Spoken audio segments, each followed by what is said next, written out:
Hello, kumusta kayo? Na-invite kami sa Arellano University para mag-judge sa kanilang Battle of the Band. Wala naman kaming event ngayon.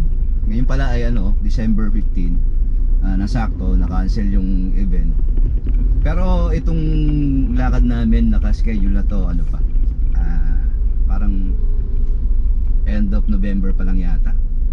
Na na schedule na, kaya hindi na rin kami kumuha talaga ni Jay ng event ng 15 kasi naka-oo na nga kami dun sa organizer.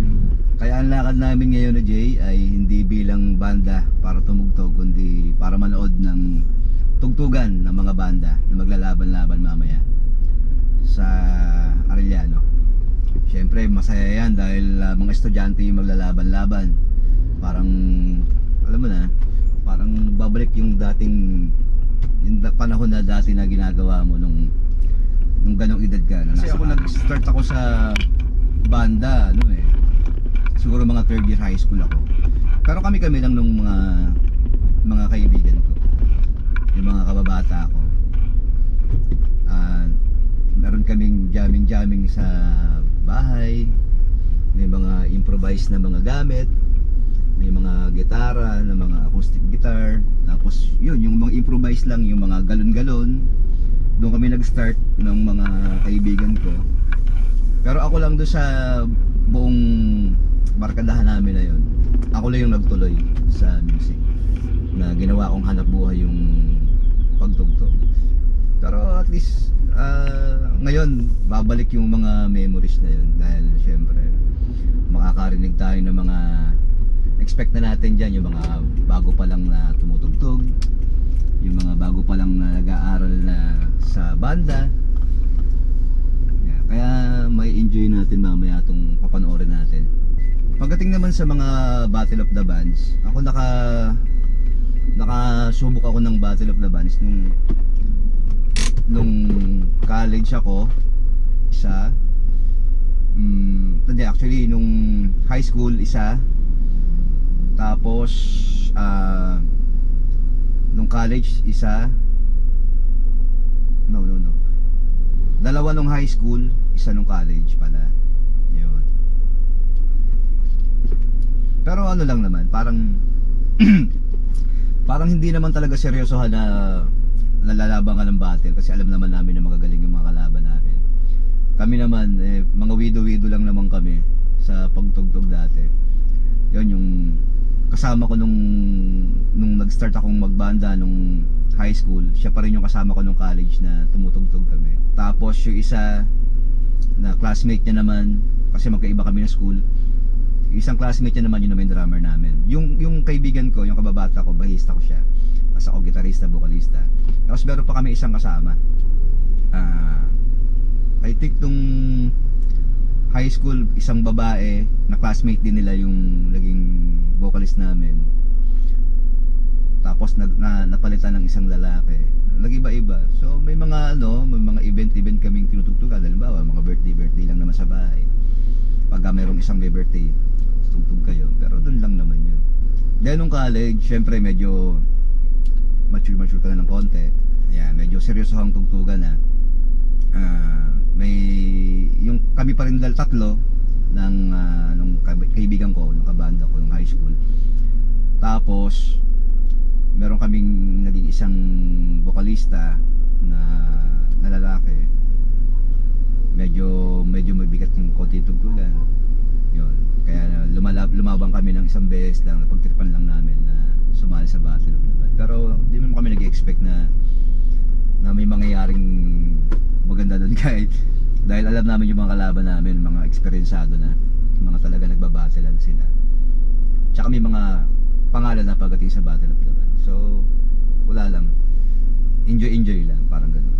Kaya excited din ako ngayong araw na to, dahil syempre makakapanood ako ng mga bata na tutugtog, na meron diyang isa o dalawa na siguro magiging kagaya namin, DJ, na magtutuloy sa pagbabanda.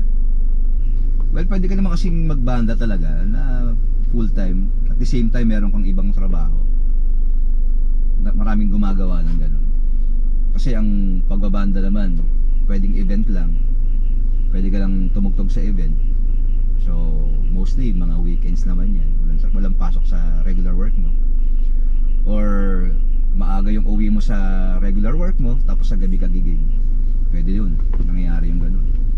Marami akong kilalang nagbabanda na. At sa pa, syempre, kapag nandito ka sa ganitong business, sa music, parang ano eh, kahit anong mangyari sa buhay mo, kahit ano pa yung marating mo, babalik ka talaga. Kumbaga hili-hila ka ng passion mo pabalik dun sa kung ano talaga yung gusto ng puso mo, yung pagtugtog tsaka yung music.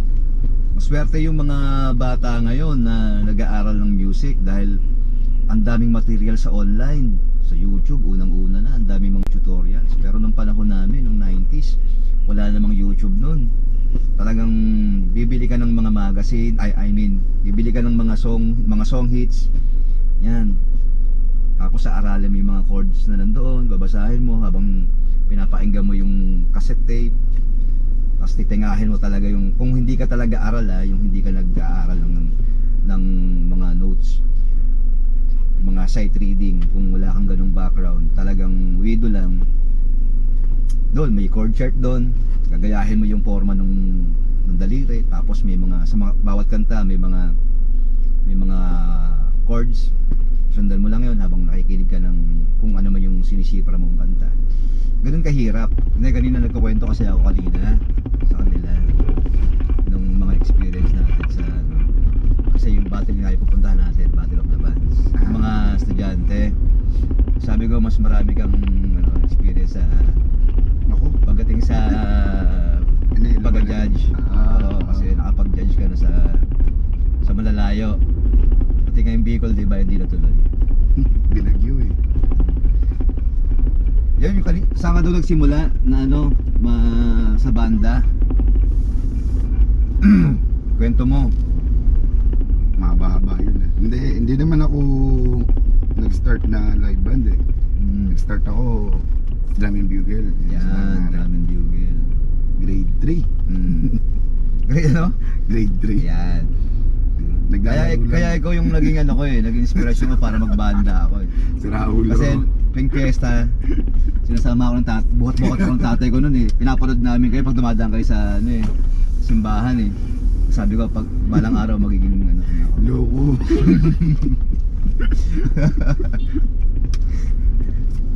Yon, Drum and Bugle. Tapos di ba nagturo ka nga? Oo. Nagturo na ako. Tapos, ano ba sunod? Hindi pa ako live band eh. Naging ako.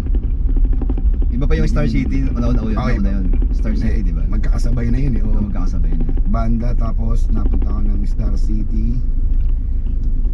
Tsaka sa San Roque. Ayan. Sa natin kay Father. Tapos MMDA. Ano na yun? Medyo malaki-laki na ka nun. Nagtuturo ka doon, di ba? Oo. Kaya mas malaki yung experience niya pagdating sa akin. Ngayon sa Battle of the Band, sa live band naman yan, kasi pag Battle of the Band, karamihan talaga yan, rock-rockan talaga yan. Oo naman. Kaya lang ako naman hindi man ako talagang rock and roll talaga nag-start. Kasi nung pagkapanahon dati, ang mga labanan diyan, kundi mga heavy metal, mga Metallica, yan. Pinoy rock. Di ba? Oo, yun lang dalawa eh. Hindi naman ako tumutugtog ng ganun dati. Pero nung tumugtog kami dati dito sa may sa lugar kami Sipak. Ano yun, iba ang kasama ko nun sila yung mga tropa ko dati. Ano yun, parang ang tugtugan namin Rage Against the Machine yata. Yan, nagmabigatan ka bigla from balad. Rage Against the Machine. Pero hilaw. Siyempre hilaw, hindi ganun kabigat yung tunog. Pero experience lang. Tapos nung college nga, yun, medyo may mga grupo-grupo ako nung college. Oo. Pero ngayon expect natin na mga pyesa mamaya niyan, may mga ganun pa rin yan. Pero ang naging rules nila ngayon sa Arellano is OPM. OPM, o di mga Pinoy rock nga yan. Pinoy rock yan, pero ano yan, parang may mga naririnig akong ngayon mga trend ng mga Battle of the Bands na parang may modern na, Oo. may mga modern na pyesa na medyo pinabibigat lang ng konti, inaareglo.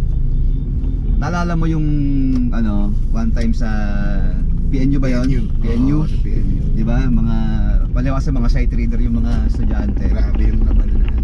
Mga jazz naman yung mga ano, mga areglo nila, may hinaluan nila ng mga jazz. Tapos mga fusion na jazz. Kaya medyo iba yung ano, iba yung naging tunugan nila. Kaya wala natin mamaya kung maririnig natin yung mga yan. Mabigat yun yung sa PNU na yun. Kasi ano siya eh, national eh. Pero yung pyesa modern. Oo. Modern na kanta, hindi yung mga lumang ano, hindi mga lumang kanta. Pero inareglo nilang nila na para maipang battle nila. Kaya ang ganda ng pinalabasan. Tsaka ang linis ng tunugan nila doon. Talagang ano eh, well prepared yung mga player nun. Malinis. Talagang parang naikinig ka ng professional na nagko-concert. Mamaya ewan lang natin kung ano yung maririnig nyo naman mamaya. I-record natin yung ano nila, yung battle nila.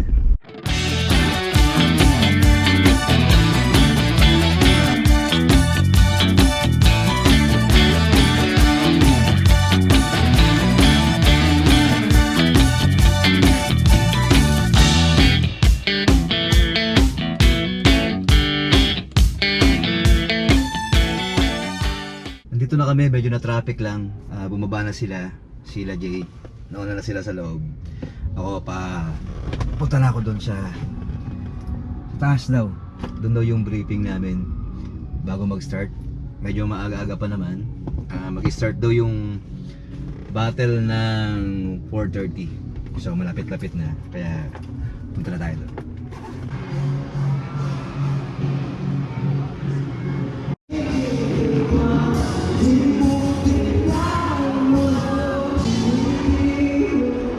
Inuulan yung event nila.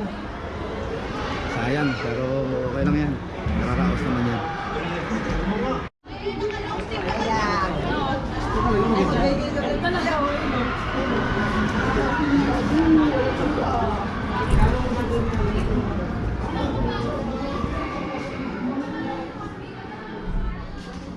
Sergey, oh.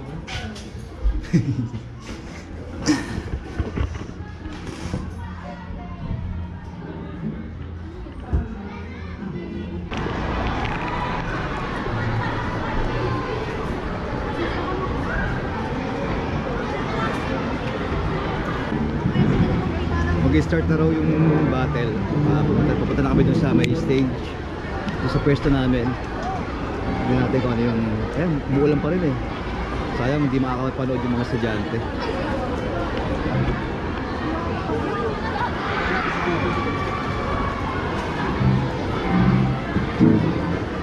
May tagapayong pa si Jay, oh.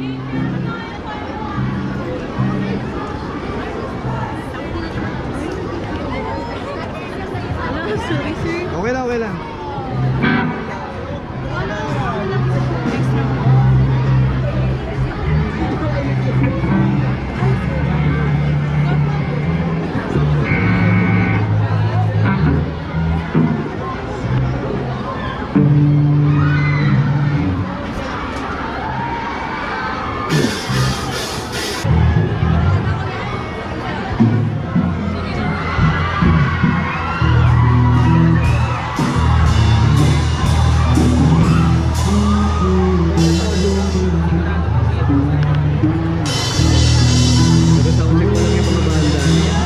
Simula maya mga konti.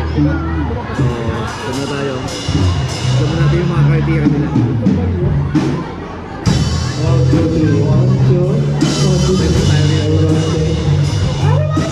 Ito na natin yung mga criteria.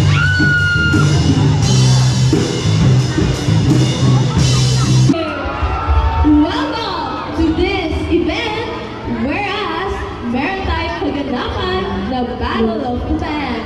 Yes naman, nakita pa lang naman natin, di ba JC? Doon pa lang sa mga practice and mga technical practice nila ay kabog na kabog na. By the way, this event is powered by Smart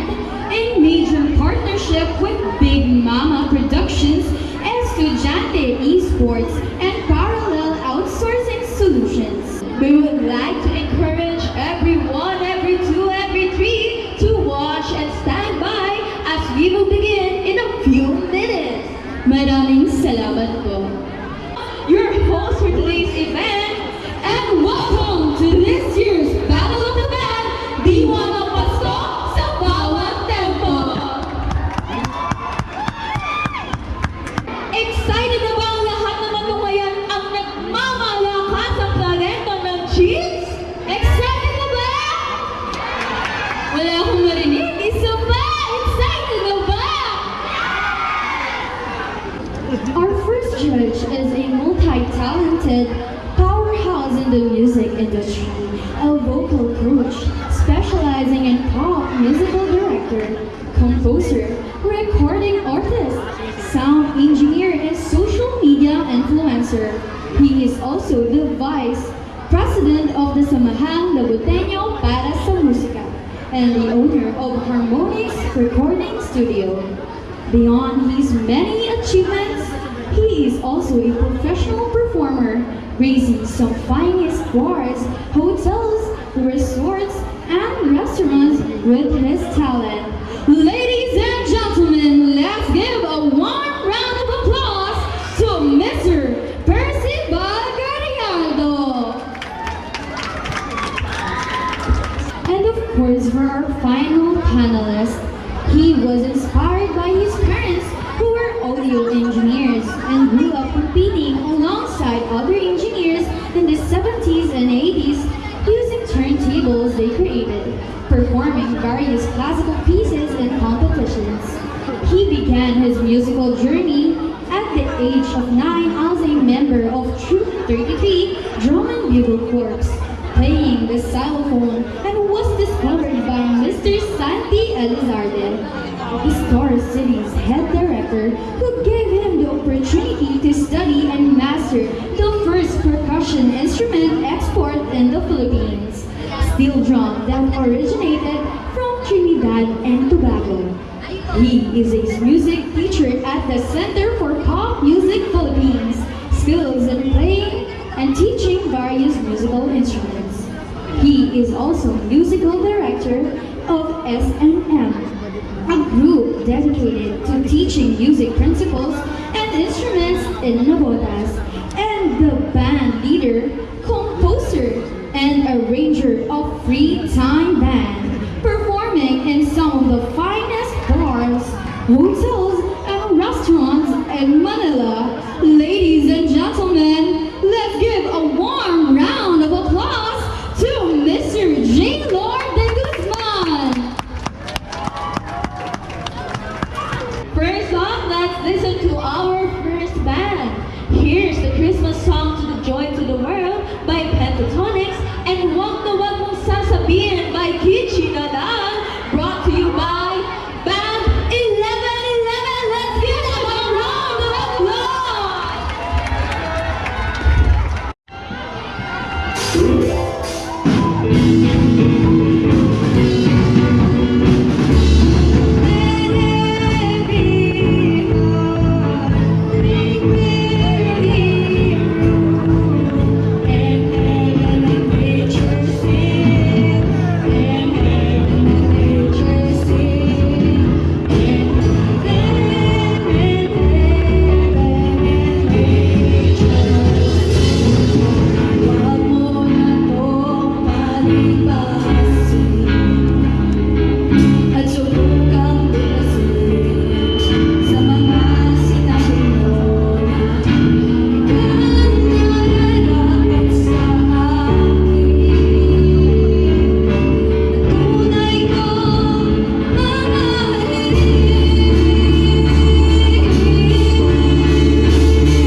Next one is Mellow Files.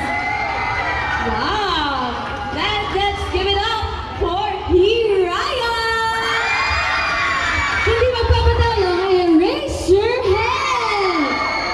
And for our last band, let's call on the jury. Yes naman. Now, let's give it up for our last awardee. Yes, for the champion. Sino sa tingin niyo? Sino? Sino? Halo, Miss Kylie. For the champion. Ang mag-uwi ng Battle of the Band, the champion of the year 2025.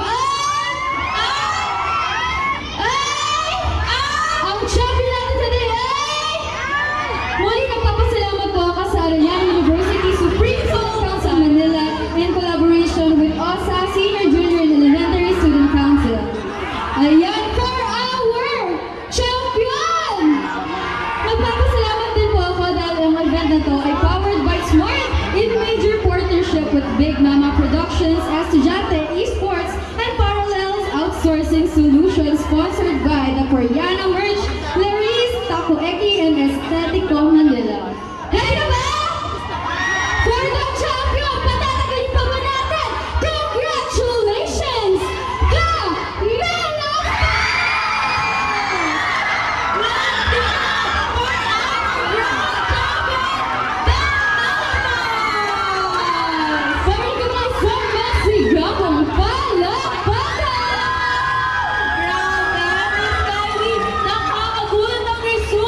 Yes, pero of course, evident naman ito sa kanilang performance. Paayos na lang po, everyone, ng ating form.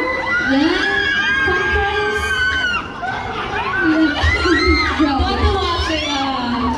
Okay, ready? The champion for the Battle of the Band Year 2025, the Grand Champion, the Mellow Five! Ako'y sa'yo, ikaw ay aking. Ganda mo sa akin.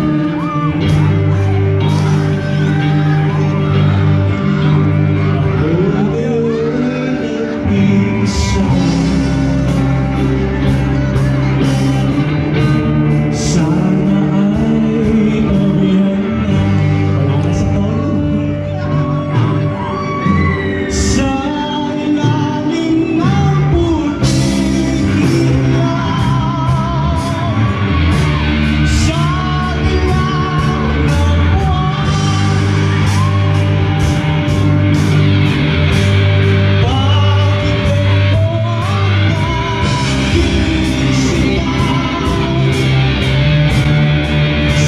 ilaw ng buwan, bakit ayokong mabuhay ng maganda. Ikaw ang kapapasaya at makakasama hanggang sa Yun, natapos na namin yung event. Uwi na kami. Okay lang naman, hindi naman nakakapagod. Nakapulan naman kami dun eh. Hindi, magagaling yung mga band. Magaling. Tsaka may gagaling pa yung mga yon.